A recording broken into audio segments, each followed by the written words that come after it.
Bismillahirrahmanirrahim. Teman-teman yang dirahmati Allah Subhanahu wa taala, tadi kita masih membahas ayat ittaqullaha haqqa tuqatih. Kemudian Allah Subhanahu wa taala sambung di surat At-Taghabun, fattaqullaha mastata'tum. Di Ali Imran Allah mengatakan, taatlah kepada Allah, beribadahlah kepada Allah, jalankanlah syariat Allah sebenar-benarnya. Artinya jangan ada yang tertinggal sedikit pun. Ibarat sholat 5 waktu harus setiap hari on time di masjid pas waktu azan berjamaah. Tapi ternyata setelah dipraktekin oleh para sahabat, udah habis-habisan berusaha, gak bisa maksimal seperti yang Allah katakan haqqa tuqatih. Sholat setiap hari di masjid on time 5 waktu selama seumur hidup. Kemudian qabliyahnya dapat, ba'diyahnya dapat, malam sholat tahajud, pagi sholat duha, sholat syuruk antara setelah itikaf habis subuh, dan seterusnya. Kadang-kadang mereka ada yang sibuk, di antara mereka ada yang capek, di antara mereka ada yang sakit, di antara mereka ada yang punya masalah, dan seterusnya, ada yang lagi di jalan. Akhirnya ada yang ngeluh, ya Rasulullah, kami nggak sanggup haqqa tuqatih. Kami nggak sanggup menjalankan semuanya sekaligus tanpa ada yang tersisa. Nggak sanggup ya Rasul. Gimana dong nanti kalau Allah marah kepada kami? Allah turunkan ayat, fattaqullaha mastata'tum. Jalankanlah syariat semampu kalian. Beribadahlah kepada Allah semampu kalian. Bertakwalah dan taatlah kepada Allah semampu kalian. Ini mudahnya Islam. Jadi nggak perlu kita mudahin lagi. Sebetulnya Islam sendiri udah mudah. Kemudahan dari Allah Subhanahu wa taala. Nanti ada lagi ayat. Ini kita masih membahas tentang kemudahan Islam. Nanti goalsnya, outputnya saya pengen kita lebih yakin lagi untuk berhijrah. Lebih yakin lagi untuk ngejadiin Islam sebagai behavior kita, perilaku kita, sebagai our lifestyle, cara hidup kita. Kenapa? Karena cara hidup Islam itulah cara hidup paling mudah dan dimudahkan oleh Allah. Ayatnya Al-Baqarah, kemudian akhir Al-Baqarah, Ali Imran, Taghabun. Ada lagi ayat di surat Thaha, Allah berfirman, "Ma anzalna 'alaikal Qur'an litashqa." Tidaklah kami turunkan kepadamu Al-Qur'an litashqa. Apa arti litashqa? Menyusahkan kamu. Al-Quran itu tidak Allah turunkan untuk menyusahkan kita. Enggak sama sekali. Justru Al-Quran itu diturunkan untuk memudahkan kita. Bukan untuk memberatkan, justru untuk meringankan kita. Syariat Islam sangat luar biasa mudah dan ringannya. Contoh, 2 orang sahabat Nabi radhiyallahu anhuma lagi ngelakuin perjalanan. Jadi kayak kalau bahasa kita tuh kayak mungkin lagi touring gitu. Lagi touring, 2 orang nih, yang satu anak motor klasik, yang satu lagi motor gede gitu ya, touring berdua, beda mazhab. Jalan berdua. Lagi jalan, di tengah jalan tuh masuk waktu sholat. Mungkin sholat zuhur, mungkin sholat asar, masuk waktu sholat. Cuman pas masuk waktu sholat, mereka di tengah padang pasir, nggak bisa nemuin air. Akhirnya mereka sepakat, ya udah kita tayamum aja, pakai debu. Tayamum pakai debu, sholat. Pas sudah selesai sholat, jalan lagi, nggak lama kemudian nemu telaga, nemu air. Mulai mereka berbeda pendapat. Yang satu bilang, kita harus ulangi lagi sholatnya. Soalnya yang tadi tayamum, sekarang udah ada air. Kalau sudah ada air, tayamumnya batal. Kata yang kedua, tidak perlu diulangi. Soalnya tadi kita sholat memang nggak ada air. Kalau sudah ada air, ya tidak perlu diulangi lagi. Karena sholat dengan tayamum juga sudah sah. Berbeda pendapat. Akhirnya yang satu sholat lagi, yang satu lagi nungguin. Dia nggak sholat. Karena dia memegang pendapat tidak perlu diulang. Lanjutin perjalanan. Pas sudah pulang mereka lapor ke Rasulullah SAW. Ya Rasulullah, di tengah jalan kami berbeda pendapat. Pertama kami sholat dengan tayamum karena emang nggak ada air. Sedangkan yang kedua, akhirnya saya berpendapat tidak perlu mengulang sholat karena sudah tayamum. Sedangkan teman saya yang kedua ini berpendapat harus mengulang sholat. Akhirnya saya tidak mengulang sholat, dia mengulang sholat. Gimana ini ya Rasulullah? Apa jawaban Rasulullah SAW? Kamu yang tidak mengulang sholat, qad asobta, kamu sudah tepat. Kamu sudah tepat. Kita kan kadang-kadang suka ngebenturin ya. Kalau tepat yang berarti yang lain keliru. Kalau yang hak berarti batil. Kita suka gitu, ngebanding-bandingin dan menjudge. Padahal Nabi nggak kayak gitu jawabannya. Dan Nabi menjawabnya dengan senyum loh. Jadi kalau kita menyikapi perbedaan mazhab fikih, yang satu kunut, yang satu enggak, yang satu 11 rakaat, yang satu 2, 3, dengan wajah cemberut kita itu yang bid'ah. Karena dua-duanya sholat, bukan bid'ah kan? Yang sholat tarawih 11 sholat, yang 2, 3 sholat. Yang kunut sholat subuh, yang enggak kunut juga sholat subuh. Enggak ada yang bid'ah. Yang bid'ah yang cemberut. Yang saling menjudge. Karena sunnah Nabi ketika menyikapi dua sahabatnya yang berbeda pendapat, beliau tersenyum. Lalu beliau mengatakan, kamu yang tidak mengulangi sholat, asabata, kamu udah tepat. Sedangkan kamu yang mengulangi sholat 2 kali, kamu dapat pahala 2 kali. Ini Islam. Enggak dibentur-benturin sama sahabat Nabi. Kenapa kamu ngelakuin apa yang saya enggak lakukan? Dasar kamu ahli neraka apa? Enggak. Padahal Rasulullah pemilik dalil loh. Rasulullah itu enggak perlu cari di Google, Bukhari, Muslim. Nabi langsung ngomong. Saya bersabda. Kan pemilik dalil. Tapi akhlak Rasulullah SAW luar biasa. Sehingga yang satu bahagia, yang kedua juga bahagia. Yang pertama, dia sholat sesuai dengan pemahaman dia. Nggak perlu diulang karena tayamum juga cara bersuci. Ya udah, kamu udah benar. Asabta. Tapi yang mengulangi, kamu dapat pahala 2 kali lipat. Kira-kira mana yang kita pilih? Ya dua-duanya baik. Ya, tapi salah nanya. Baper sih. Maksud saya dua-duanya baik. Yang pilihan pertama yaitu sholat sekali baik. Pilihan yang kedua. Ya gitu deh. Oke. Ini diantara contoh gimana Rasulullah SAW memberi kita teladan. Kalau Islam itu asik banget. Santai banget. Nggak kaku. Selama memang yang dilakukan itu bukan maksiat kepada Allah SWT. Dan ini adalah salah satu di antara teladan dari Rasul soal fikih. Ma anzalna 'alaikal Qur'an litashqa. Kami tidak turunkan Al-Qur'an kepadamu untuk menyusahkan kamu, sebaliknya memudahkan. Belum lagi nanti kalau kita baca kisah-kisah ayat-ayat di dalam Al-Qur'an yang semuanya itu untuk memudahkan cara hidup kita. Baik masalah akidah, kemudian masalah ibadah, kemudian masalah akhlak, moral, sosial, semuanya untuk memudahkan kehidupan kita. Masalah akidah. Allah turunkan banyak ayat akidah itu sebagai penyemangat, nasihat untuk hamba-hambanya yang sedang lemah. Contoh, ayat tentang berserah diri kepada Allah. Tawakul. Kalau bahasa kita tawakal. La tahzan, innallaha ma'ana. Paling populer kan? La tahzan, innallaha ma'ana. Jangan sedih, jangan takut, jangan khawatir. Allah bersama kita. Itu justru mempermudah kita loh dalam menghadapi hidup, dalam menghadapi masalah. Karena kalau orang nggak berpegang kepada Allah, terus dia pegangan ke siapa? Yang rapuh. Karena cuma berpegang ke Allah yang paling urwatul wusqa, pegangan yang paling kuat. Sehingga orang kalau berpegang kepada harta, berpegang kepada culture atau budaya, berpegang kepada manusia, itu lemah semuanya. Saya pernah diundang beberapa kali jalan-jalan, sekalian main. Kalau saya ngomong main berarti di situ ada dakwahnya. Karena buat saya dakwah itu dengan cara main, nggak usah terlalu serius, tapi dia substansial. Main ke Jepang misalnya, atau ke Korea. Jepang, Korea ini kehidupan masyarakatnya tuh rapi banget. Terutama Jepang ya, rapi banget. Mulai dari kita turun pesawat, itu udah orang ngantri. Jadi ngantri ngambil bagasi aja di baggage belt itu udah ngantri. Nggak ada yang lewat garis yang ditetapkan di situ. Sehingga nggak ada yang duduk di depan situ atau sampai trolinya terlalu ke depan. Nggak, semuanya ngantri dengan rapi. Kemudian kemana-mana udah budaya ngantri udah biasa. Mau ngambil taksi juga ngantri. Walaupun ngular gitu, mereka tetap ngantri. Kehidupannya itu rapi, disiplin, orangnya murah senyum, humble. Tapi ternyata Jepang itu tingkat bunuh dirinya lumayan tinggi di dunia. 3 kali saya ke sana, 3 kali saya ngelihat adegan orang bunuh diri dan berhasil.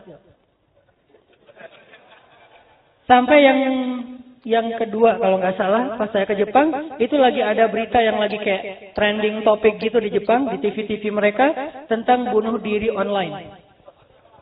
Ternyata di sana bunuh diri itu ada jasanya. Jadi kita bisa pilih di aplikasinya mau pakai cara apa bunuh dirinya. Apakah diputusin atau dia minum racun atau kayak loncat dari dari gedung atau dia masuk ke rel kereta MRT gitu. Ternyata banyak caranya. Jadi dia tinggal klik terus kurirnya datang untuk bunuh diri dan bayar. Udah bunuh diri bayar, berhasil. Oh lagi ramai tuh waktu itu yang kedua kalau nggak salah. Artinya kenapa negara yang maju, negara yang pendapatan rata-rata per kapitanya tinggi, orang yang kehidupannya udah rapi banget, indah banget, tapi tingkat bunuh dirinya tinggi. Karena mereka tidak punya pemahaman tauhid yang baik, memang nggak kenal Allah. Buat mereka agama itu hanya culture. Jadi mereka nggak bilang agama Islam, yang disebut budaya Islam. Mereka nggak bilang agama Nasrani, budaya Nasrani. Sehingga kalau pas lagi Natal mereka jadi Nasrani, pas lagi hari suci agama culture Jepangnya mereka jadi orang Shinto atau apapun, jadi berubah-ubah karena dianggap culture. Artinya bukan soal teologi, bukan soal berserah diri kepada Allah, hanya soal kebiasaan. Sehingga ketika mereka mulai frustasi, ada masalah dikit, kadang-kadang saking hobinya bunuh diri, bete dikit bunuh diri. Bete terus bunuh diri sih. Saking lemahnya mental mereka. Kenapa bisa kayak gitu? Karena tidak ada tawakkul. Sehingga ketika Allah turunkan ayat-ayat tentang kebesaran Allah, itu goalsnya, salah satu outputnya itu biar kita la tayasu, la tahzan, la taqnatu, itu goalsnya. Jangan putus asa, jangan kecewa, jangan takut, jangan sedih. Kenapa? Dengan bahasa yang berbeda-beda intinya innallaha ma'ana wa huwa ma'akum aina ma kuntum dan seterusnya banyak. Sehingga ini adalah ayat untuk memudahkan kita, bukan untuk menyusahkan kita. Saya ngerasa kayak misalnya gini. Ini cerita yang mungkin teman-teman udah pernah dengar. 4 bulan yang lalu saya kehilangan motor seharga 21 juta. Saya nggak mau nyebut mereknya karena nggak di-endorse ya. Hilang motor. Baru beli 2 bulan apa kurang lebih. Hilang. Lagi pulang malam-malam habis meeting sama teman-teman pemuda hijrah. Taruh di carport karena nggak punya garasi. Di carport aja. Gerbang digembok. Subuh-subuh bangun. Gerbang udah kebuka. Gembok hilang. Motor hilang. Apa yang membuat saya nggak langsung sedih berlarut-larut. Sampai membuat saya kayak marah banget. Mungkin kenapa masih bisa sabar. Kemudian kayak tenang gitu. Tetap diikhtiarkan cari keliling kompleks. Siapa tahu ada yang lagi dorong-dorong motor saya gitu kan. Cuman mau dibilang dong, kayak mirip motor kita gitu. Nggak akan diapa-apain. Ada mungkin orang yang gede-gede, ramean misalnya. Ya, kenapa bisa kuat, sabar? Mungkin pas detik itu. Karena kata Nabi, as-sabru 'inda sidmatil ula. Sabar itu di awal kejadian. Kalau setelah sekian lama, namanya bukan sabar, sadar. Jadi kalau kita dapat musibah, panik gitu, udah lama-lama, ya udah deh, innalillahi wa inna ilaihi rajiun. Itu bukan sabar, itu sadar. Sabar ukurannya di awal kejadian. As-sabru kata Nabi, inda sidmatil ula. Sabar itu di awal hentakan. Ketika kita diuji oleh Allah dengan jebret ada masalah, jebret ada kayak musibah, mungkin musibahnya enggak dengan suara lantang, suaranya pelan. Kita jadi adik kakak aja yuk. Kan pelan ya, ngomongnya kan santai kan. Tapi kan kayak musibah terbesar nomor 2 gitu dalam hidup. Terus gimana biar kita kuat? Nah disitulah ketahuan sabar atau enggak. Kalau kita marah-marah kayak di jalan gitu ya. Di jalan ada yang langgar lalu lintas, rambu-rambu. Kayak kita disalib tapi misalnya enggak dengan cara yang benar. Dan seterusnya kita klakson, marah-marah sampai akinya habis. Saking klaksonnya lama gitu. Pas sudah sampai di rumah, astagfirullahaladzim, udah deh sabar aja. Itu bukan sabar, itu sadar. Berarti dia udah kehilangan pahala sabar. Nggak dapat lagi wabasyiris sabirin. Sampaikan kejutan ke orang yang sabar, karena dia nggak sabar. Kita kira-kira lebih sering sabar apa sadar? Lebih sering sadar. Alhamdulillah masih sadar ya. Karena ada orang yang sadar juga, enggak. Terus aja kayak gitu. Tapi berarti kita jarang dapetin kejutan tentang orang sabar yang luar biasa. Nah, kenapa bisa sabar ketika terjadi misalnya motor hilang langsung nahan, jangan sampai kita berputus asa, nanya, mempertanyakan kebesaran Allah, apa maunya Allah, Allah nggak adil sama saya, kenapa saya terus yang kena, dan seterusnya dan seterusnya. Kenapa bisa sabar? Karena kita yakin kepada Allah. Kata Nabi, siapa yang ketika kehilangan sesuatu, lalu dia membaca doa, Allahumma ajurni fi musibati wa akhluf li khairan minha, Allah akan menggantikan yang dia kehilangan itu dengan yang lebih baik. Itu janji Allah dan Rasul. Karena kita yakin kepada Allah dan Rasul, setiap hari kita bilang sadaqallah, setiap hari kita bilang sadaqar Rasul, akhirnya tenang. Kan buahnya itu kan ketenangan. Ala bidzikrillah tatmainnul qulub. Zikir di sini itu bukan cuma subhanallah, subhanallah, bukan. Ketika kita ingat Allah dalam masalah kita, jadi tenang. Kenapa? Masalah kita kalau ditaruh di depan mata kita itu jadi gede. Begitu ditaruh di hadapan Allah jadi kecil. Dunia ditaruh di depan kita besar banget. Dunia ditaruh di depan Allah lebih ringan daripada 11 sayap nyamuk. Sehingga artinya apa? Masalah apapun kalau kita hadapin sendiri itu nggak akan kuat. Kegedean masalahnya. Tapi kalau ditaruh di hadapan Allah itu jadi ringan, gampang, sepele banget, receh. Karena kita taruh di hadapan Allah, jangan di hadapan kita. Makanya kalau ada masalah, jangan taruh di depan kita. Taruh di depan Allah. Cara naruh masalah di hadapan Allah, taruhlah dia di atas sajadah dalam sujud panjang kita. Itu cara naruh masalah di hadapan Allah. Begitu kita taruh dengan doa-doa kita, langsung ringan. Kenapa? Itu mah receh di hadapan Allah. Kalau kita nggak yakin dengan doa, wakhluf li khairan minha, kita bakalan putus asa. Baru juga beli 3 bulan. Kayak sedih banget gitu kan. Udah belinya cash lagi.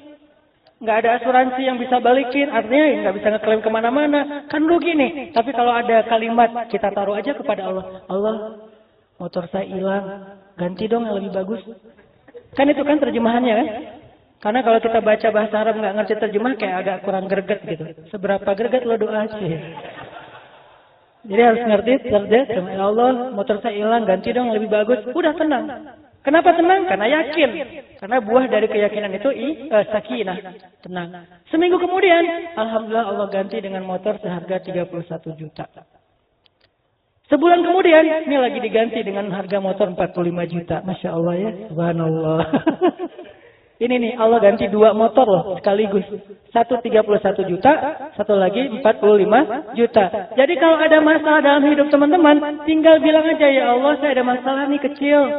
Jangan bilang, ya Allah masalah saya besar banget. Karena kita meletakkan masalah itu di depan mata kita, jadi gede. Coba taruh di hadapan Allah. Kata Allah, kata Nabi, dunia dan seisinya di mata Allah itu lebih ringan daripada 11 sayap nyamuk. Apalagi ini bukan dunia dan seisinya, cuman recehnya dunia. Berarti kan nggak ada apa-apanya. Tenanglah. Ya Allah, saya punya utang sedikit. Cuma 100 miliar. 100 miliar itu gede karena ditaruh di depan kita. 100 miliar jadi kecil ditaruh di hadapan Allah. Allah, lahu ma fis samawati wa ma fil ard. Miliknya apa yang ada di langit dan di bumi. Berarti 100 miliar jadi receh atau di depan Allah. Karena receh, gampang buat Allah untuk nolong kita. Kecuali kegedean. Ya Allah, saya nggak mau minta gede-gede. Kasihan juga Allahnya. Enggak, sebenarnya. Ya pasti nggak akan ngasih. Kalau gede-gede kan lama ya prosesnya ya. Kita mencarikan uang gede juga lama. Tapi kalau receh, langsung nih ambil aja. Udah lupa malah setelah dikasih. Saking recehnya. Jadi kita minta ke Allah itu receh banget. Sehingga buat Allah tuh gampang ngasihnya. Dan ini kan ajaran rububiyah. Keep the faith, kalau bahasa pemuda hijrah, kita yakin sama Allah, la tahzan. Jadi ayat itu justru untuk memudahkan hidup kita. Sehingga makin banyak kita hafal ayat-ayat tentang tauhid, tentang kebesaran Allah, harusnya hidup kita tuh jadi lebih easy going loh. Tenang ada Allah, tenang ada Allah. Maryam alaihassalam atau radhiyallahu anha, tergantung mazhab. Ada yang mengatakan Maryam nabi, berarti alaihassalam. Ada yang mengatakan Maryam itu bukan nabi tapi orang soleh, berarti radhiyallahu anha. Ketika ngelahirin anaknya seorang diri, makanan qasiyah, tempat yang sangat jauh, nggak ada bidan, nggak ada siapa-siapa sendiri, Maryam sedih dan takut. Saking takutnya, takut apa? Maryam alaihassalam atau radhiyallahu anha, tergantung mazhab. Ada yang mengatakan Maryam nabi, berarti alaihassalam. Ada yang mengatakan Maryam itu bukan nabi tapi orang soleh, berarti radhiyallahu anha. Ketika ngelahirin anaknya seorang diri, makanan qasiyah, tempat yang sangat jauh, nggak ada bidan, nggak ada siapa-siapa sendiri, Maryam sedih dan takut. Saking takutnya, takut apa? Takut dibully. Karena Bani Israel itu hobinya tuh ngebully orang di sosmed. Itu Bani Israel banget tuh. Jadi mereka senang banget pakai hashtag bulian. Itu Bani Israel. Bisa dibilang kayak bangsa paling bawel tuh Bani Israel. Jadi Musa tuh sabar banget sama Bani Israel. Sehingga Nabi ketika pernah dibawelin sama sahabat sekali, Nabi bilang apa? Musa pernah diperlakukan lebih berat dari ini dan dia sabar. Sehingga Nabi sabar. Apa waktu itu yang terjadi sama Nabi? Nabi dituduh nggak adil dalam membagi ghanimah. Kata mereka, Nabi ini kayaknya ini udah lebih mendahulukan keluarganya daripada kita. Ini udah nggak fair. Ini bukan karena Allah lagi. Nabi sedih digituin sama mereka. Baca komen-komen mereka, broadcast mereka di segala grup-grupnya para sahabat. Kan sedih tuh. Apa yang buat Nabi agak sedikit nahan diri? Karena Musa pernah lebih berat lagi dibully sama Bani Israel. Nah Maryam takut dibully. Dibully apa? Punya anak, nggak punya suami. Dan itu jadi celah banget untuk ngebully Maryam. Sehingga Maryam saking takutnya, Maryam mengatakan gini, Ya laitani mittu qabla hadha wa kuntu nasyan mansiya. Seandainya saya mati aja, kata Maryam. Saya nggak sanggup hidup kalau kayak gini. Gimana kalau nanti mereka ngebully saya? Gimana kalau nanti saya jadi trending topik di mana-mana orang menghina saya, hashtag tentang saya, Maryam hina, Maryam selingkuh, Maryam apa? Gimana? Aduh, saya nggak sanggup hidup kalau kayak gini, kata Maryam. Agak sedikit mengeluh, tapi belum berlebih-lebihan. Allah langsung mengatakan, La tahzani ya Maryam. Jangan sedih Maryam. Qad ja'ala rabbuki tahtaki sariyya. Minumlah, di bawah kakimu sudah keluar mata air. Ditenangkan dulu, minum. Kan orang kalau lagi panik gitu disuruh minum dulu. Udah beres minum? Ya Maryam. Wa huzzi ilaiki bijiz'in nakhlah tusaqit 'alaiki rutban janiyya. Coba kita pakai logika. Memahami ayat ini, bukan pakai tafsir. Pakai logika. Maryam itu baru bersalin, lagi lemah-lemahnya. Cewek baru ngelahirin sendiri, nggak punya siapa-siapa, lagi lemah fisik, lemah mentalnya, karena takut kepada bulian Bani Israel. Allah kasih perintah apa coba? Goncangkan pangkal pohon korma. Kira-kira logis nggak sih ini perintah? Jangankan Maryam yang lagi lemah, 10 laki-laki menggoyang pohon korma itu belum tentu goyang loh. Karena pohon korma lebih gede daripada pohon kelapa. Ini perintah nggak logis nih. Ditambah lagi, akan berjatuhan korma muda. Yang tua aja belum tentu jatuh. Apalagi yang muda, yang susah untuk digoncangkan supaya berjatuhan kan. Ini perintah sangat tidak logis. Terus gimana Maryam mau melakukannya? Bukan pakai logika, pakai iman. Gak semua perintah Allah itu harus logis. Kalau itu berasal dari Allah, udah biarin aja. Sami'na wa ato'na. Kalau itu berasal dari Allah. Kalau berasal dari manusia, kita pikir-pikir. Logis nggak ya? Mungkin nggak ya? Realistis nggak ya? Make sense nggak ya? Kalau manusia. Kalau Allah, udah kalau Allah yang nyuruh, lakukan aja. Nanti biar Allah yang beresin sisanya. Allah cuma pengen lihat di awalnya. Kita tahan nggak sih? Wahuzzi ya Maryam. Goncangkan. Bukan ujungnya, pangkalnya. Bijiz'in nakhlah. Maryam baru pegang pohon korma, tuh pohon berguncang dengan sendirinya. Makanya kita cuma ngambil asbab kecil doang. Sisanya Allah yang beresin. Dipegang sama Maryam pangkal korma, kormanya berguncang. Dan hebatnya, goncangan pohon korma ini nggak menjatuhkan semua buahnya. Allah yang pilih mana yang jatuh, mana yang enggak. Lo jangan jatuh. Oh iya, yang lo jatuh. Dipilih sama Allah. Rutoban, janiyah. Kan korma itu banyak istilah ya. Ada tamar, ada rutob, ada nakhlah. Ada banyak istilah lah untuk korma. Tapi di sini Allah memilih rutob. Rutob janiyah. Jadi di antara sekian ratus ribu butir korma yang ada di pohon itu, cuman rutoban janiyah. Rutob yang segar, yang rasanya manis, yang boleh jatuh dan jatuhnya tepat di dekat Maryam. Allah lagi nunjukin kebesarannya. Biar Maryam lebih yakin dan gak usah takut sama Bani Israel. Baru Allah bilang, fakuli washrabi wa qarri aina.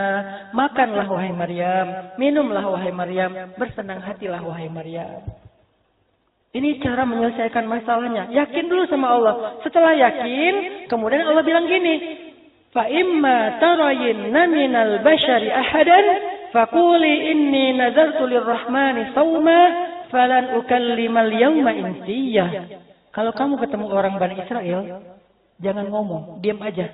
Kalau dibully, diam. Kalau di-hate, diam. Kalau di-kick dari grup, diam. Kalau grupnya yang live dia, diam. Kadang-kadang kita nggak live grupnya yang live. Mereka bikin grup baru di sebelah, cuman kita doang yang nggak di-invite, yang lain masuk. Ini diam, nggak usah di-komen, nggak usah di-replay, nggak usah di-forward. Diam aja, nggak usah di-capture.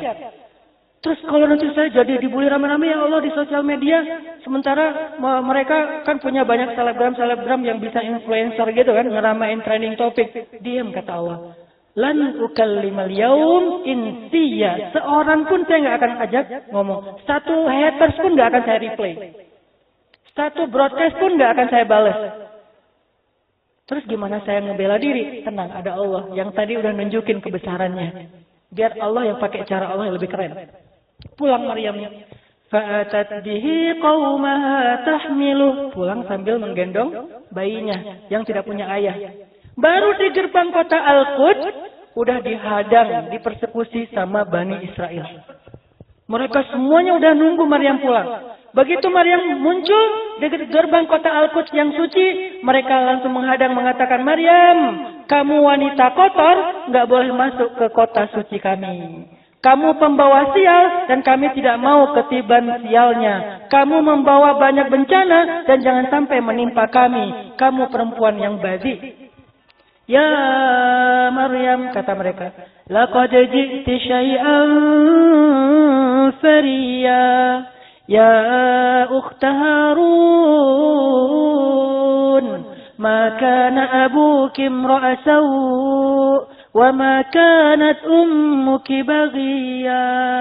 Maryam, kamu perempuan yang hina. Maryam, kamu perempuan yang pakai hashtag 80.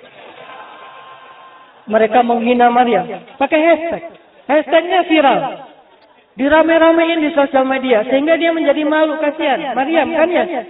Terus mereka bilang apa? Ya ukhta Harun, wahai saudari Harun, ayah kamu itu orang baik, ibu kamu itu perempuan yang soleha. Kenapa kamu malah mengotori, menodai nama baik keluargamu? Maryam dibully habis-habisan. Apa yang dilakukan Maryam?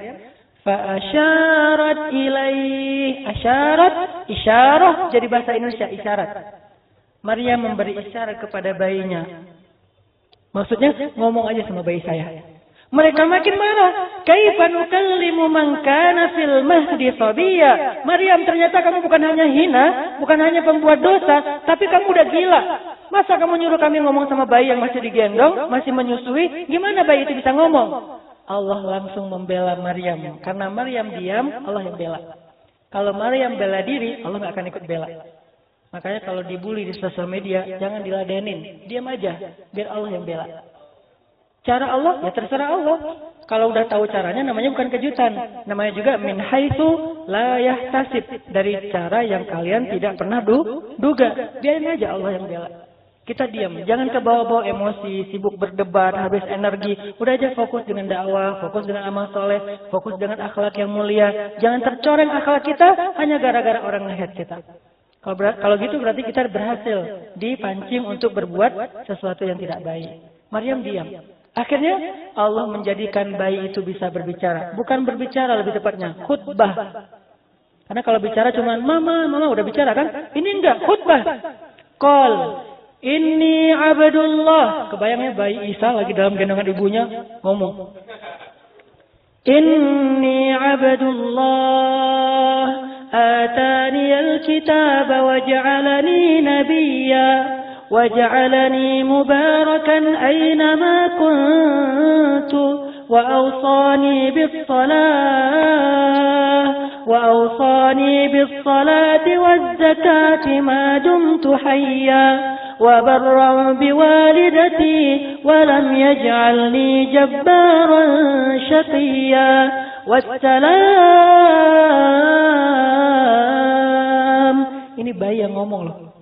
Wassalamu alaihi yauma wulidtu wa yauma amutu wa yauma ub'atsu hayya. Panjang banget ngomongnya. Bisa diulang?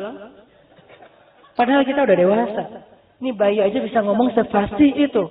Aku adalah hamba Allah yang diberikan Allah Alkitab, yaitu Injil. Dan aku dijadikan sebagai Nabi. Dan aku diberikan kemampuan membawa keberkahan dimanapun aku berada. Allah memerintahkan kepadaku untuk sholat dan zakat sepanjang hidupku. Allah menyuruh aku berbakti kepada ibuku, bukan kepada kedua orang tuaku. Itu kode. Wa barron biwalidati. Harusnya wa barron biwalidayya. Kan harusnya gitu kan?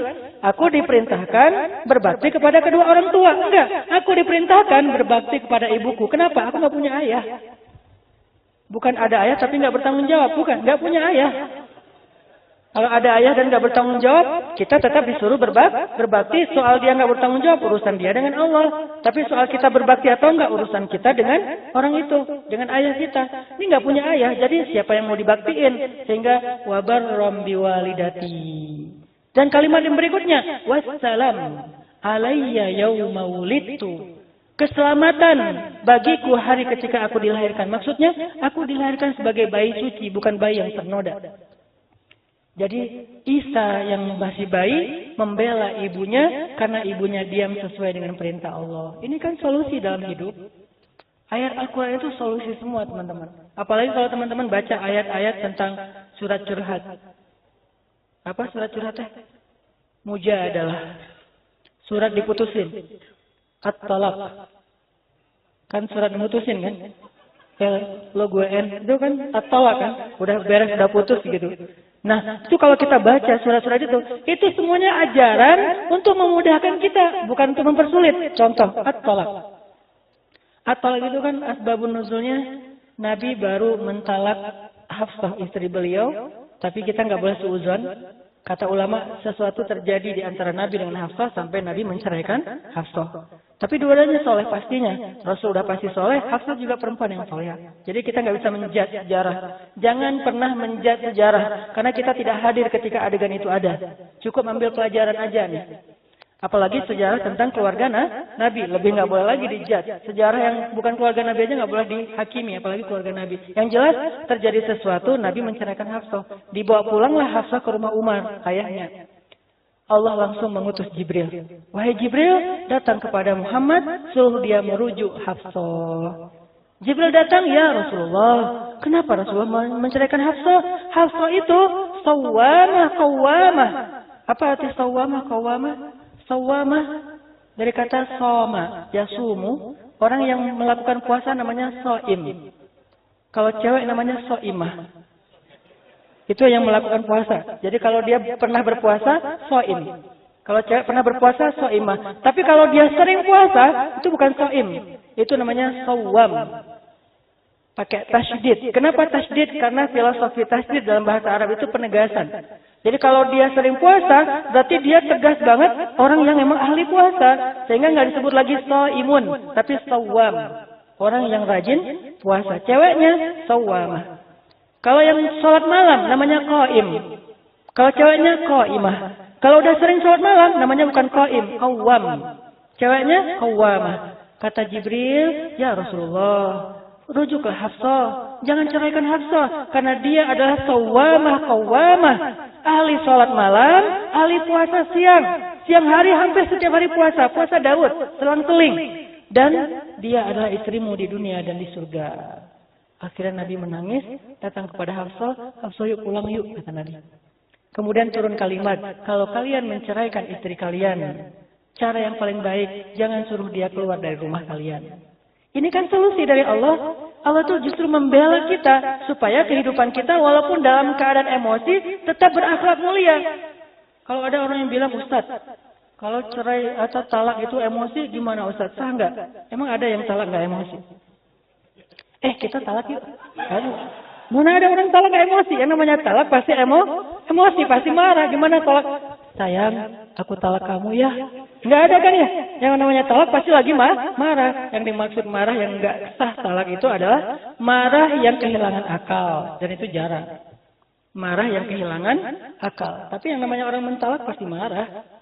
Rasulullah kemudian merujuk Hafsah dan kata Allah, jangan lagi kamu kalau menceraikan istri itu mengeluarkan mereka dari rumah. Ini namanya ma anzalna alaikal Quran litashqa.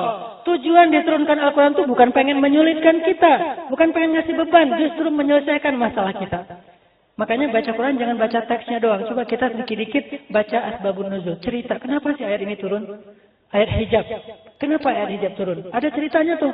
Ceritanya banyak memang kebaikan dalam hijab. Tapi salah satu yang berkaitan dengan ayat itu, kan waktu itu di Madinah, walaupun Nabi udah hijrah ke Madinah, di sana tuh masih banyak prostitusi online ya di Madinah. Masih banyak lah. Sehingga cewek-cewek itu ada yang kalau udah maghrib, kupu-kupu maghrib itu udah mulai keluar. Dia udah keluar, terus kayak ada spotnya gitu kan. Pokoknya kawasan situ udah terkenal lah. Siapa yang lewat kawasan situ kayak lama-lamain, pura-pura mogok mobil, apalah kayak gitu-gitulah. Udah ada lah daerah situ. Nah, suatu saat, dan mereka kan berpenampilan biasa, nggak menutup aurat. Ada cewek-cewek muslimah. Kalau saya bilang cewek itu artinya perempuan, wanita, cuman bahasa anak muda cewek. Dan itu bukan penghinaan. Buat kita ngomong cewek itu berarti akrab. Ada cewek-cewek Madinah, muslimah, mereka pulang sore-sore, ngelewatin jalan itu. Diganggu sama cowok-cowok yang hidungnya warna-warni. Cowok-cowok hidung belang. Neng, mau kemana? Gitu. Terus kayak dideketin, dirayu, dibujuk, kayak gitu-gitu. Berapa neng hashtagnya? Gitu-gitu. Pokoknya kayak dianggap ini perempuan yang nggak baik. Turunlah ayat. Itu asbabun nuzulnya. Muncul kalimat itu membuat kalian lebih mudah dikenal. Kok bisa kayak gitu? Kenapa udah ditutup malah lebih dikenal? Nah ini nih. Maksudnya kalau kalian menutup aurat lebih mudah dikenal bahwa kalian itu perempuan baik-baik. Bahwa kalian itu muslimah. Sehingga nggak akan diganggu. Itu goal tujuan dari syariat hijab. Supaya nggak diganggu sama orang-orang yang tidak baik akhlaknya. Karena ketahuan nih perempuan baik-baik, tidak menjual dirinya. Nih perempuan yang muslimah, menjaga kehormatannya. Kalau mereka jangan diganggu. Itu maksudnya. Sehingga Allah mengatakan, katakan kepada istrimu dan perempuan-perempuan yang beriman, agar mereka menjulurkan jilbabnya. Itu membuat mereka lebih dikenal. Maksud lebih dikenal, bisa dibedakan mana muslimah, mana yang belum muslimah. Ma anzalna 'alaikal Qur'an litashqa. Kami tidak turunkan Al-Qur'an untuk memberatkan kalian. Semuanya memudahkan. Semuanya. Cuman yang bikin kesannya kadang-kadang berat itu praktek. Orangnya, oknumnya, kayak waris. Ilmu waris itu kan yang agak kurang bisa diterima buat cewek-cewek itu kan karena nggak sama rata kan. Adil tapi nggak sama rata. Karena keadilan itu nggak harus sama rata. Keadilan itu proporsional. Laki-laki dapat 2, cewek dapat 1. Sekarang saya pengen buktiin kalau waris itu sebetulnya lebih nguntungin cewek. Cowok dapat 2 bagian, cewek dapat 1 bagian. Tapi jangan hanya melihat bagiannya. Kenapa cowok dikasih 2 bagian? Ini namanya maqasidus syariah. Ini yang kalau alhamdulillah saya belajar di Mesir. Mesir itu kan diajak berfikih. Kita belajar fikih namanya persepsi fikih. Belajar tafsir, ilmu menafsirkan Al-Quran. Jadi kita punya persepsi gitu. Kalau di beberapa tempat mungkin orang nggak mau tahu. Terserah deh maksudnya apa. Yang penting ayatnya gitu kan ya. Ini nggak jadi bijak. Kita harus tahu kenapa. Apa maksud Allah. Namanya maqasidus syariah. Maqasid, maksud. Maksud dari bahasa Indonesia, maksud. Apa maksud dibalik 2:1? Cowoknya dapat 2 bagian, cewek dapat 1 bagian. Apa maksudnya? Kita belajar fikih namanya persepsi fikih. Belajar tafsir, ilmu menafsirkan Al-Quran. Jadi kita punya persepsi gitu. Kalau di beberapa tempat mungkin orang nggak mau tahu. Terserah deh maksudnya apa. Yang penting ayatnya gitu kan ya. Ini nggak jadi bijak. Kita harus tahu kenapa. Apa maksud Allah. Namanya maqasidus syariah. Maqasid, maksud. Maksud dari bahasa Indonesia, maksud. Apa maksud dibalik 2:1? Cowoknya dapat 2 bagian, cewek dapat 1 bagian. Apa maksudnya? Maksudnya biar cowok ini punya tanggung jawab untuk menafkahi perempuan, cewek. Artinya, kalau dikasih waris 2 bagian, cowok itu 2 bagian harta waris itu dibagi dengan istrinya, dibagi dengan anaknya, dibagi dengan ibunya, dibagi dengan adiknya yang belum punya suami. Kalau dia dalam keadaan ada masalah, dia yang bertanggung jawab untuk membagi 2 bagian warisnya untuk keluarganya, karena dia yang menafkahi. Tapi cewek dikasih 1 bagian, itu nggak dibagi buat dia sendiri. Cowok dikasih 2 bagian, bagi-bagi. Cewek dapat 1 bagian, enggak, buat dia sendiri. Dia bisa beli riasan untuk dia sendiri, dia bisa investasi, dia bisa tabung sendiri. Siapa yang lebih untung? Cewek. Kenapa cewek protes? Karena bukan syariatnya yang salah, bukan ceweknya yang salah, cowoknya salah memaknai maqasidus syariah. Ambil dua bagian, hanya hak, tapi kewajibannya nggak diambil. Harusnya fair. Kalau haknya dua bagian, kewajibannya juga dua bagian. Sehingga tanggung jawab yang paling tinggi dalam menafkahi itu ada di paman, ayah, kakak, saudara laki-laki, suami. Ada di mereka, bukan di bibi, ibu, istri, adik yang perempuan, bukan. Sehingga mereka dapat hanya untuk diri mereka sendiri. Kita dapat, kita bagi-bagi sama mereka. Itu Islam. Jadi sisi mana dari Islam yang sebetulnya nggak fair, coba? Kalau kita baca maqasid dari syariahnya, tujuan dari penerapan syariah itu. Ini artinya teman-teman, udahlah, yuk kita belajar pelan-pelan belajar menerapkan Islam dalam hidup kita. Tapi Islam bukan cuma ritual. Islam bukan cuma di masjid. Islam bukan cuma ibadah. Islam itu whole dari kehidupan kita. The whole of life dari kehidupan kita itu Islam. Islam itu juga main. Makanya ada orang yang membedakan main nama ibadah itu seolah-olah yang ibadah itu berpahala, main itu dosa. Saya nggak sependapat. Saya memahami Islam syumuliyatul Islam, komprehensifnya Islam. Islam itu juga ada adegan main. Emang Nabi nggak pernah bermain-main? Bahkan ada hadis 3 bermain-main, 3 perbuatan sia-sia dan berpahala. Main-main sia-sia tapi berpahala. Salah satunya apa? Bermain-main dengan keluarga. Salah satu yang paling seru, bermain-main dengan istri. Istri. Bermain-main dengan istri, itu main-main aja pahala loh. Kita kayak bercanda, kayak saling kayak menggoda, kita kayak manja-manjaan, itu aja berpahala. Kalau istri orang, baru dilihat dosa. Makanya jangan istri orang, istri sendiri. Kalau nggak ada ya, sabar ya. Alaikum bisaum, hendaklah berpuasa. Artinya, oh ternyata main-main dalam Islam juga berpahala. Makanya Nabi main dengan keluarganya, main dengan cucunya. Beliau kalau lagi di masjid itu kadang-kadang beliau jadi tunggangan, Hasan dan Husain naik jadi penunggang kudanya, keliling masjid bertiga. Nabi jadi kuda, Hasan Husain jadi kesatria. Lalu para sahabat pada masih semangat, ayo Rasul, ayo Rasul. Terus ada di antara mereka yang memuji dengan mengatakan, ya Hasan, ya Husain, kalian mendapatkan sebaik-baik tunggangan. Nabi mengatakan, dan mereka sebaik-baik kesatria. Saling menghargai.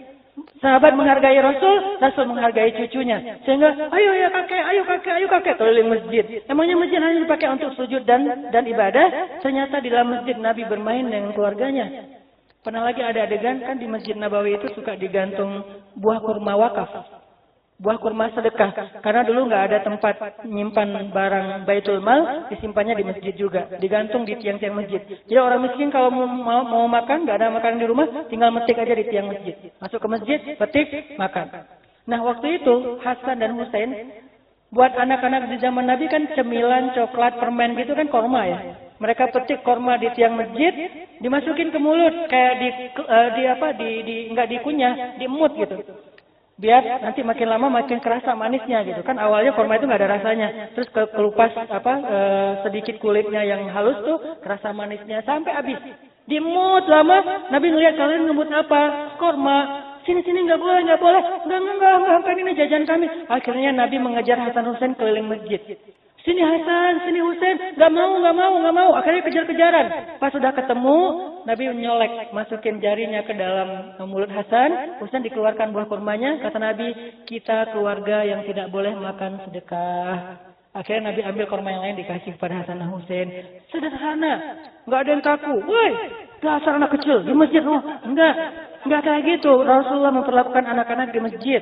Makanya main. Sampai saking seringnya Nabi main kuda-kudaan dengan Hasan dan Husain, pernah Nabi lagi sujud, dikirain sama Hasan Husain, Nabi lagi ngajak main kuda-kudaan. Akhirnya mereka naik ke atas punggung Nabi. Nabi lagi sujud. Apa yang Nabi lakukan? Nabi memperpanjang sujudnya. Bayangin, orang lagi ibadah, tapi masih mikirin anak kecil. Masih mikirin manusia, makhluk. Lagi menghadap Allah, masih menghargai makhluk. Lagi sujud, cucu-cucunya naik ke atas punggung. Nabi memperpanjang sujudnya sampai cucunya puas dan turun dengan sendiri. Bukan dipaksa turun, bukan. Enggak sama sekali. Apa gitu-gitu. Ini makhluk semua nih, saya lagi menghadap Allah. Makhluk lupain. Enggak kayak gitu Islam. Nabi perpanjang sujudnya. Sampai setelah selesai sholat, sahabat heran. Kok sujudnya lama banget? Ada apa ya? Kalau kita kayak gitu mungkin udah ada yang ngeliat. Jangan-jangan imamnya hilang lagi gitu. Batal wudhu terus pergi aja sendiri gitu kan. Kayak curiga gitu, seuzon. Sahabat enggak, mereka diem aja. Sampai beres sholat, ya Rasulullah, kenapa sujudnya lama sekali? Kata Rasul, tadi pas lagi sujud, cucu-cucuku naik ke atas punggung. Dan aku tidak mau mengganggu mereka bermain. Ibadah tapi nggak mau ganggu orang main. Terus sejak kapan ibadah kita itu egois sampai mengganggu orang lain? Sementara Rasul ibadahnya aja nggak pengen mengganggu cucunya yang lagi main. Bukan lagi ngapa-ngapain, lagi main loh. Terus Nabi lagi sholat. Ini bukti Islam itu memudahkan. Tadinya pengen baca surat yang panjang, Al-Baqarah. Baru baca Alif Lam Mim. Allahu Akbar. Sahabat tadinya udah semangat karena mereka senang kalau sholatnya panjang-panjang kan.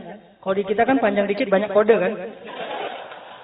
Ada yang bersin-bersin, batuk-batuk, terus batuk-batuknya berkode. Udahan. Batuk tapi pakai kode. Kalau dulu tuh makin panjang mereka makin semangat. Alhamdulillah Al-Baqarah, Alif Lam Mim, mudah-mudahan 1 juz. Ternyata Allahu Akbar. Belum juga beberapa ayat. Setelah selesai sholat, sahabat nanya, ya Rasulullah, kenapa kok pendek banget sholatnya nggak kayak biasanya? Kata Nabi apa? Tadinya pengen baca panjang, tapi tiba-tiba aku mendengar seorang bayi menangis di belakang dan aku tidak ingin menyusahkan ibunya. Ini namanya ma anzalna alaikal qur'ana litashqa yuridullahu bikumul yusra wala yuridu bikumul usra. Jangan merasakan lagi sholat, udah terserah bayinya, ntar Allah sendiri yang mendiamkan dia. Jangan gitu. Ini mumpung saya baru hafal nih 1 juz nih. Ya, jadi pamer ya. Makanya teman-teman, Rasulullah itu emang praktek dari Al-Quran yang paling ideal kan. Sehingga kalau kita baca Quran nggak paham sirah Rasul, kayaknya kita nggak akan bisa memahami Al-Quran secara utuh. Ini main-main dengan keluarga. Belum lagi nanti main dengan Aisyah. Kebenaran memang Aisyah ini adalah istri Nabi yang paling sering diajak touring. Kenapa? Kan Nabi itu ngundi istrinya. Kalau lagi mau touring itu diundi, keluar nama. Kenapa kok Aisyah paling sering? Nggak fair dong, bukan. Aisyah paling sering gara-gara kalau keluar nama Saudah itu suka kasihan sama Aisyah. Ya Rasulullah, kasih buat Aisyah aja deh. Jadi giliran Saudah dikasih buat Aisyah. Giliran Ummu Salamah dikasih buat Aisyah. Aisyah itu sering dapat hadiah waktu dari istri-istri Nabi yang senior. Karena istri Nabi kan ada 2 geng gitu kan. Kata siapa Ustaz? Kata ulama, bukan kata Hanan. Kata ulama, istri Nabi itu punya 2 kelompok.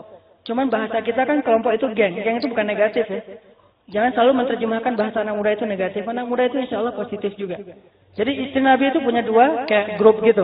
Yang satu grup senior, adminnya Saudah. Yang satu lagi grup junior, adminnya Aisyah. Nah, Saudah sama Aisyah nih kayak soulmate-an banget. Saudah tuh sayang banget sama Aisyah.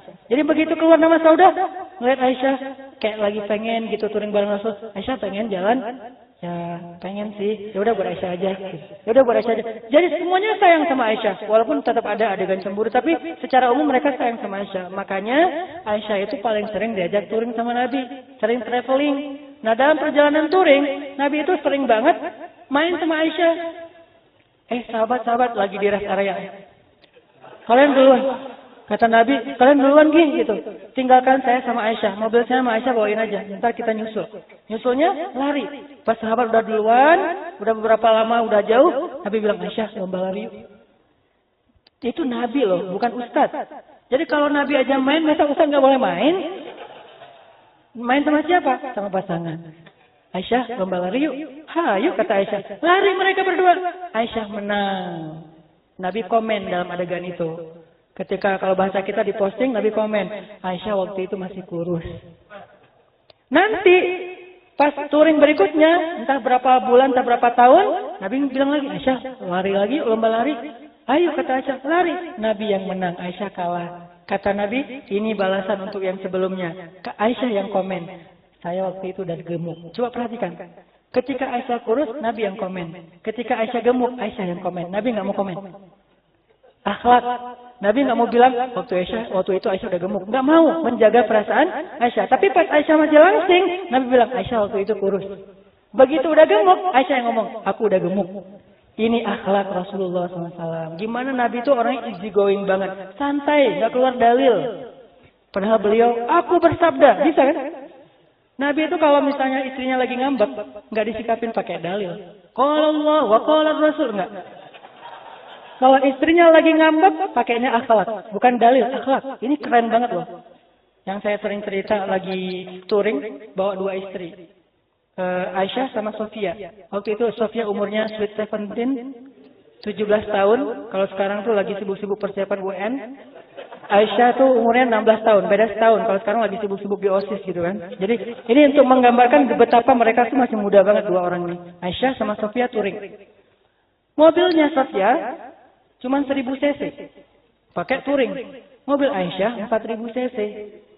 Otomatis cepet banget kan. Begitu ada tanjakan, mobil Aisyah nggak naik. Mobil Sofia nggak naik. Mobil Aisyah udah jauh ke depan. Nabi di tengah. Sofia, Aisyah. Bingung gitu kan. Udah sampai di rest area, Nabi datang ke Aisyah. Aisyah, boleh minta tolong nggak, kata Nabi. Itu bahasanya lembut loh panggilnya. Wahai Aisyah. Yang bikin bahasanya tinggi itu khatib. Wahai Aisyah, itu khatib. Kalau Nabi nggak gitu ngomongnya, pelan. Wahai Aisyah, gitu. Aisyah, kalau bahasa kita ya, boleh minta tolong nggak, kata Nabi. Makanya kalau kita belajar sejarah tuh, resapi juga emosional sejarah. Karena saya emang senang sastra, storytelling kayak gitu-gitu dan senang baca sejarah. Nabi bilang, Aisyah, boleh minta tolong nggak? Minta tolong apa ya Rasulullah? Itu Sofia. Aisyah langsung gak enak hati nih. Sofia itu mobilnya kecil, bagasinya banyak. Aisyah kan bagasinya sedikit, mobilnya gede. Boleh nggak kali ini sekali aja Aisyah naik mobil Sofia, Sofia naik mobil Aisyah. Soalnya kasihan mogok terus mobil Sofia di belakang. Aisyah cemburu dan marah. Apa kata Aisyah? Anda itu Nabi bukan sih? Gitu nanyanya. Coba kita digituin. Anda itu Ustadz bukan sih? Coba. Ya orang-orang ngomongnya gitu sih. Anda itu Nabi bukan sih? Kalau Nabi mau pakai dalil, Aisyah, Allah bersabda, "Wa ma Muhammadun illa rasulun qad khalat min qablihi ar-rusul." Muhammad tidak lain adalah seorang rasul, kan jelas ayatnya. Muhammadur Rasulullah. Muhammad adalah Rasulullah. Aisyah itu Allah yang ngomong. Masa kamu pertanyakan? Enggak, Nabi enggak pakai dalil. Aisyah, saya bersabda. Kalau kita Rasulullah bersabda, udah gitu kebalik lagi, Bukhari jadi Muslim, Muslim jadi Bukhari. Kalau Rasulullah beliau sendiri yang pakai, kalau mau pakai dalil, kata beliau sendiri, kenapa nggak pakai dalil? Ketika ditanya, Anda itu Nabi bukan sih? Kata Nabi, menurut Aisyah, menurut Aisyah. Aisyah langsung nunduk, iya.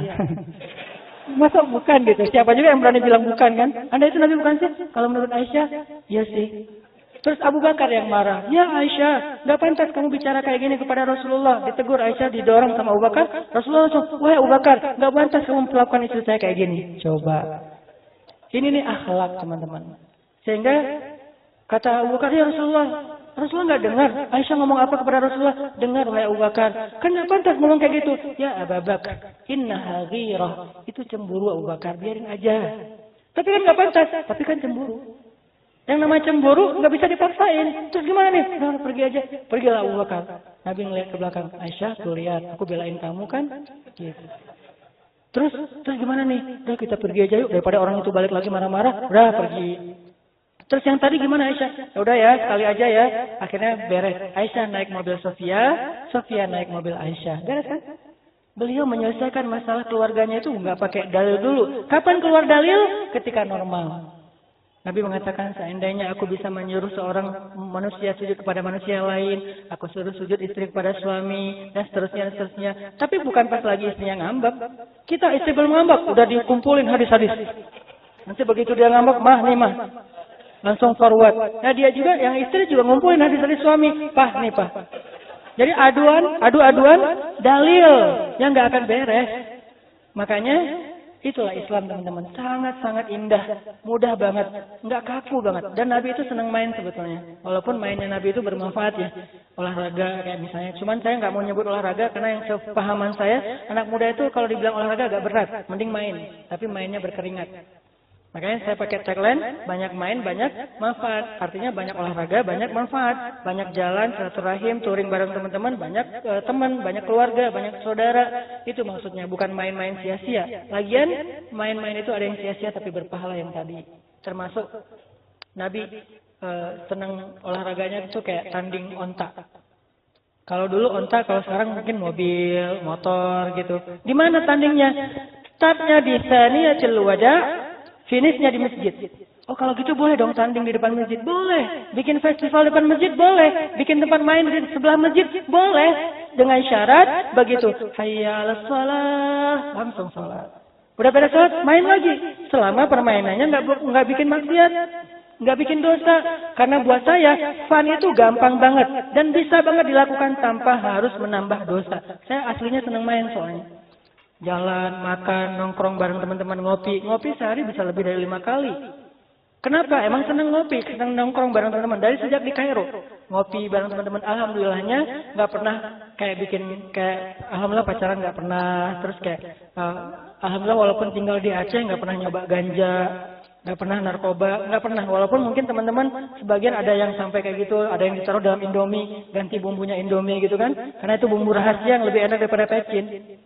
Tapi alhamdulillah nggak pernah kalau sengaja. Kalau nggak sengaja sih mungkin beli mie Aceh gitu. Kok enak bang? Ada bumbu rahasia. Oh iya bang, tambah lagi bang. Artinya emang senang main gitu, tapi nggak mau berbuat dosa semampunya. Karena nggak bisa bilang nggak punya dosa, nggak boleh. La tuzakku anfusakum huwa a'lamu bimanit taqwa. Jangan kalian mengkultuskan diri kalian suci. Allah yang tahu siapa yang paling bertakwa. Makanya saya nggak bilang banyak main, banyak manfaat, nggak ada dosa. Saya nggak berani bilang nggak ada dosa. Sedikit dosa. Itu hasil pemikiran loh tagline-nya. Nabi main. Nabi touring.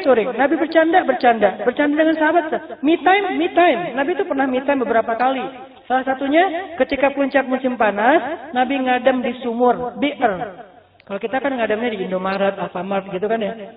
Panas, Indomaret masuk, pura-pura nyari. Udah adem, keluar lagi nggak beli. Kalau Nabi ngademnya bi'r. Bi'r itu sumur Arab. Sumur Arab itu bukan sumur kecil. Sumurnya gede kayak telaga. Terus ada batu-batu tempat orang duduk. Ada dinding pembatasnya. Nabi bilang ke penjaga pintu, jaga pintu jangan ada yang boleh masuk ya. Karena saya pengen menyendiri. Me time. Duduk aja Nabi menselonjorkan kakinya ke arah sumur. Tiba-tiba datang Abu Bakar. Ada Rasul nggak? Ada, tapi nggak boleh masuk. Tapi saya perlu, nggak boleh masuk. Rame. Kata Nabi, siapa itu di depan pintu? Abu Bakar. Biarkan dia masuk, dia ahli surga. Akhirnya Abu Bakar masuk. Duduk di sebelah Nabi, menselonjorkan kakinya ke arah sumur. Kemudian datang lagi, Umar. Ada Rasul nggak? Ada, tapi nggak boleh masuk. Kenapa nggak boleh masuk? Saya ada perlu, tapi nggak boleh. Rame. Siapa itu? Umar. Izinkan dia masuk, dia ahli surga. Masuk aja Umar. Di sebelah Abu Bakar. Ini adalah sebuah isyarat. Bahasa Arabnya tanabbu. Apa tanabbunya? Bahwa mereka nanti akan kalau meninggal dimakamin kayak gitu urutannya. Nabi, Abu Bakar, Umar. Udah gitu datang Utsman. Ada Rasul nggak? Ada, tapi nggak boleh masuk. Saya ada perlu, tapi nggak boleh. Rame. Kata Nabi, siapa itu? Utsman. Izinkan Utsman masuk. Dia sebaik-baik pemuda surga. Bukan hanya ahli surga, tapi sebaik-baik pemuda surga. Masuk Utsman. Kebenaran tempat duduk batu tadi udah penuh. Akhirnya Utsman duduk di seberangnya. Batu yang ada di seberang kolam itu. Ini tanabbu juga Utsman nanti dimakaminya di Baqi. Bukan di sebelah mereka bertiga. Jadi cerita Nabi itu semuanya hikmah, semuanya kebaikan. Dari semua angle kita lihat. Yang jelas, Nabi juga ternyata ada me time-nya. Nggak mau diganggu sama yang lain, pengen istirahat sebentar. Karena kalau Nabi keluar, pasti banyak yang curhat. Saking banyaknya yang curhat sama Nabi, sampai Allah bikin syariat kalau pengen curhat bayar dulu. Nabi bilang ke penjaga pintu, jaga pintu jangan ada yang boleh masuk ya, karena saya pengen menyendiri, me time.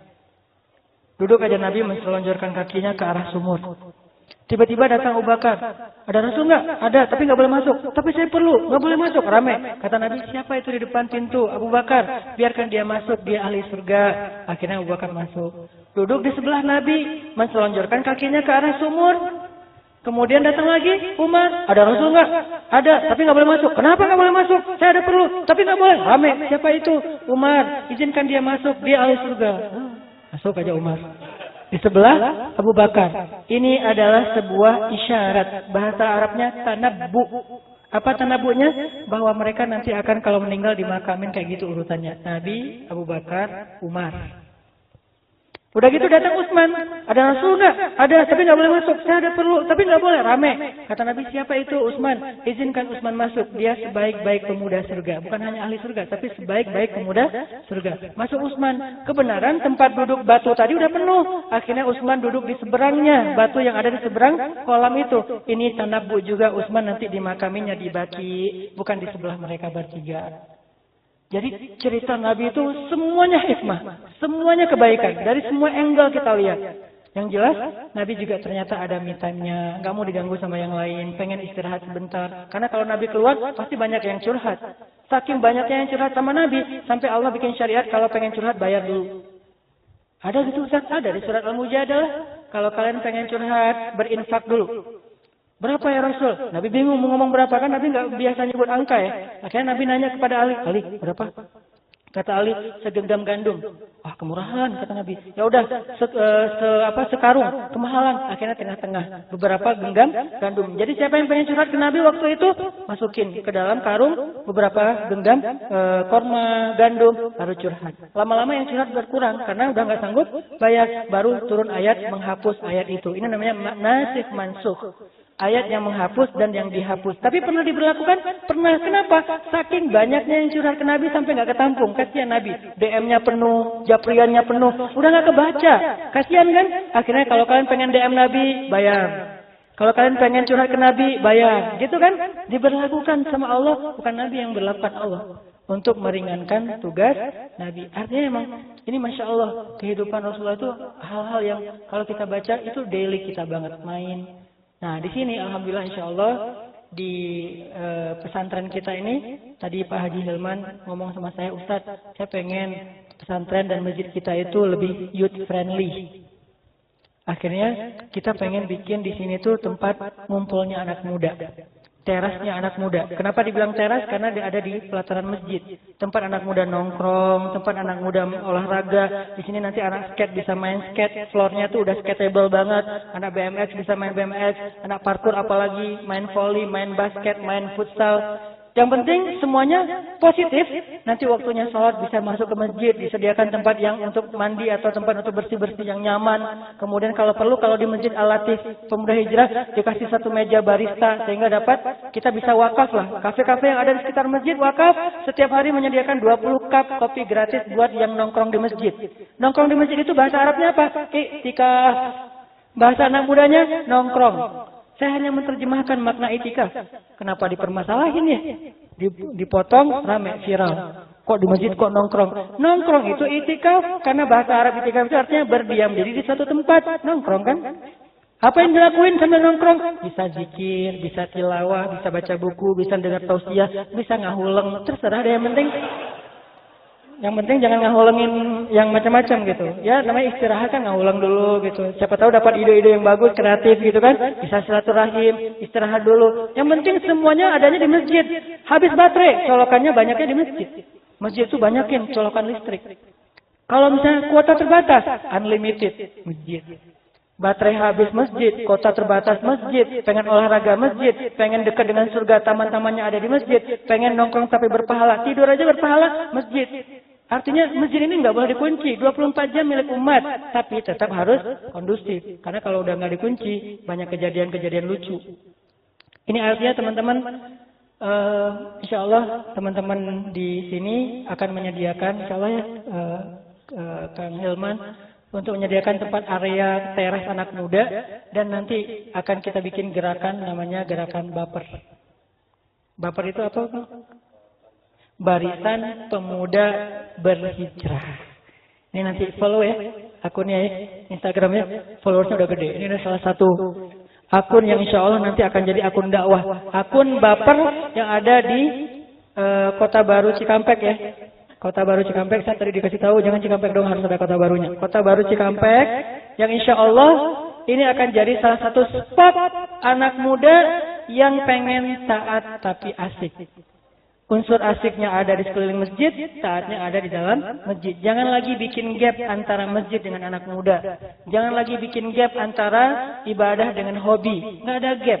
Gap itu hanya antara kebaikan dengan kebatilan. Cuman itu gap. Sementara hobi kita nggak semuanya batil. Banyak yang baik. Olahraga baik, nongkrong baik, ngopi baik, apalagi silaturahim, bikin sosial project, dan seterusnya. Nggak ada yang buruk kecuali kalau dia bermaksiat kepada Allah. Jadi kita ramein, mudah-mudahan masjid ini jadi salah satu mercusuar dakwah yang ada di Jawa Barat, di Indonesia, sehingga nanti akan diikuti oleh masjid-masjid lain yang ada di seluruh Indonesia insya Allah. Barakallahu fiik. Semoga ini menjadi inspirasi buat kita. Yuk kita hijrah bareng-bareng, belajar dekat sama Allah bareng-bareng. Gak usah khawatir. Menjadi seorang muslim itu gak kaku. Menjadi seorang muslim itu gak akan menghilangkan hobi-hobi anak muda. Karena Islam tadi mudah dan memudahkan, insya Allah. Kita masuk ke sesi muhasabah. Saya juga pengen ngajak teman-teman, yuk bareng-bareng kita doakan guru tercinta kita Ustadz Arifin Ilham yang masih mengalami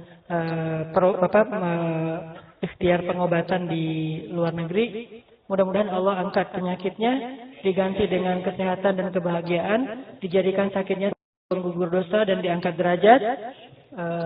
Dan kita doakan saudara-saudara kita di Suriah, di Palestina, Turkistan, kemudian Irak, Yaman yang kelaparannya malnutrisi di Yaman tuh luar biasa. Parah banget, anak-anak kecil yang meninggal dalam keadaan lapar dan kedinginan tuh. Suriah yang menetanya karena penganiayaan dan seterusnya. Semoga Allah SWT menolong kaum muslimin. Dan khususnya yang paling penting buat negeri kita yang tercinta Indonesia, semoga Allah jaga persatuan kita. Kita boleh beda hashtag, tapi kita nggak boleh beda hati. Kita boleh beda pilihan politik, tapi kita nggak boleh saling membenci. Kalau orang membenci kita, membuli kita, jangan dibalas. Idfa billati hiya ahsan.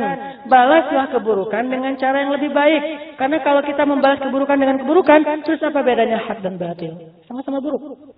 Maka balaslah. Kita yang mengklaim sebagai pihak yang membela Islam atau apapun, maka kita harus tunjukkan kemuliaan Islam. Jadi saya mengajak anak-anak muda terutama ini jaga persatuan di Indonesia. Jangan sampai hanya gara-gara panggung politik Indonesia ini terkoyak pecah belah di antara anak bangsa. Ini lebih besar ruginya. Kita doakan semoga Allah beri kita rezeki pemimpin yang solih, pemimpin yang adil, pemimpin yang dekat dengan ulama, pemimpin yang akan insya Allah memperjuangkan kebaikan untuk rakyatnya, dan pemimpin yang pastinya diridhoi Allah Subhanahu wa Ta'ala.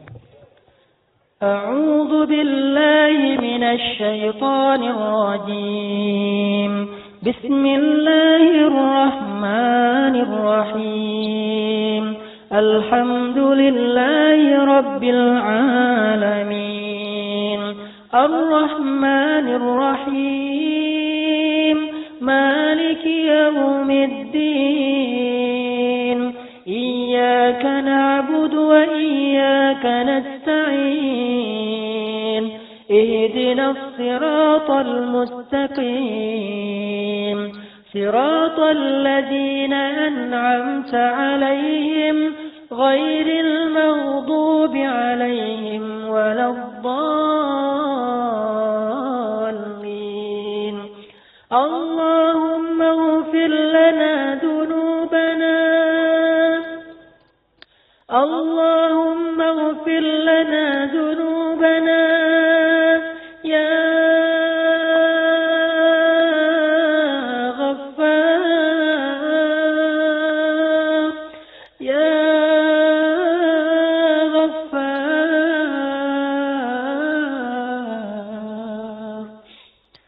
اللهم اغفر لنا ذنوبنا ربنا ظلمنا أنفسنا وإن لم تغفر لنا وترحمنا لنكونن من الخاسرين يا غفار يا غفار يا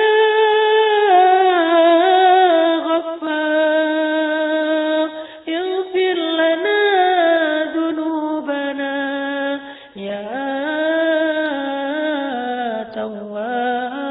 تواب تب علينا توبة نصوحا اللهم اشفي أستاذنا عارف إلهم اللهم اشفيه شفاء لا يغادر سقما أنت الشافي أنت الشافي لا شفاء إلا شفاؤك اللهم انصر الإسلام والمسلمين اللهم انصر المسلمين في فلسطين اللهم انصر المسلمين في سوريا اللهم انصر المسلمين في يمن اللهم انصر المسلمين في كل مكان اللهم اجعل بلدنا هذا إندونيسيا بلدا آمنا بلدا آمنا بلدا آمنا وارزق أهله من الثمرات من آمن منهم يا رزاق ربنا آتنا من لدنك رحمة وهيئ لنا من أمرنا رشدا واجعل لنا من كل ضيق مخرجا ومن كل هم فرجا ومن كل عسر يسرا. Duhai Allah, segala puji bagimu ya Allah atas nikmat hidayah yang Engkau berikan kepada kami. Segala puji bagimu ya Allah atas nikmat Islam dan iman di dalam hati kami. Segala puji bagimu ya Allah atas nikmat ilmu dan hikmah untuk kami malam ini. Duhai Allah, tetapkanlah hati kami dalam hidayah sampai akhir hayat kami ya Allah. Ampunkanlah dosa-dosa kami ya Allah. Kami semua para pendosa, kami semuanya orang-orang yang hina, hamba-hamba yang bodoh dan rendah di hadapan-Mu ya Allah.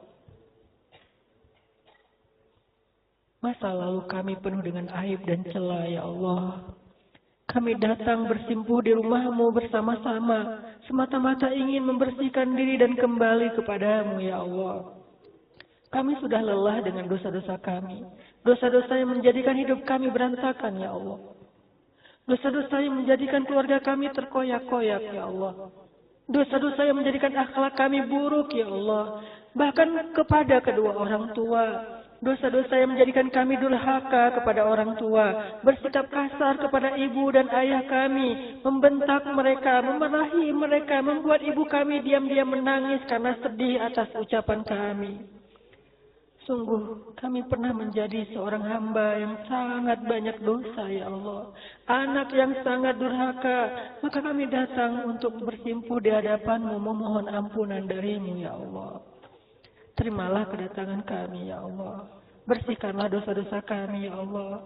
Arahkanlah hati kami kepada apa yang Engkau ridhai. Bimbing langkah kami hanya di jalan-Mu sampai akhir hayat kami ya Allah. Karena kami ingin bertemu dengan Rasul-Mu kelak di padang mahsyar ya Allah. Jangan sampai dosa-dosa menghalangi kami dari baginda Rasul. Sehingga ketika kami tersenyum ke baginda, beliau tidak membalas senyum kepada kami karena tidak mengenal kami ya Allah. Duhai Allah, berikan petunjuk dan hidayah-Mu kepada pemuda-pemuda Indonesia. Satukanlah hati di antara kami bangsa Indonesia. Jangan biarkan ada satu hal pun yang bisa menjadikan kami terpecah belah ya Allah. Satukan hati kami karena Engkau. Karena kami adalah Muslim. Karena kami adalah bangsa Indonesia. Karena kami adalah manusia. Karena kami semuanya ciptaan-Mu ya Allah. Jangan biarkan perselisihan dan perbedaan di antara kami menjadikan kami saling membenci ya Allah. Rabbana, berikanlah keberkahan bagi negeri kami. Cabutlah berbagai macam musibah dan bencana dari negeri kami.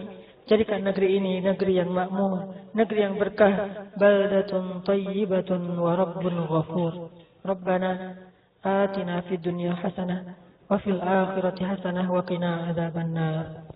Subhanakallahumma wa bihamdika asyhadu an la ilaha illa anta astaghfiruka wa atubu ilaik. Barakallahu li wa lakum. Billahi taufiq wal hidayah. Wassalamualaikum warahmatullahi wabarakatuh.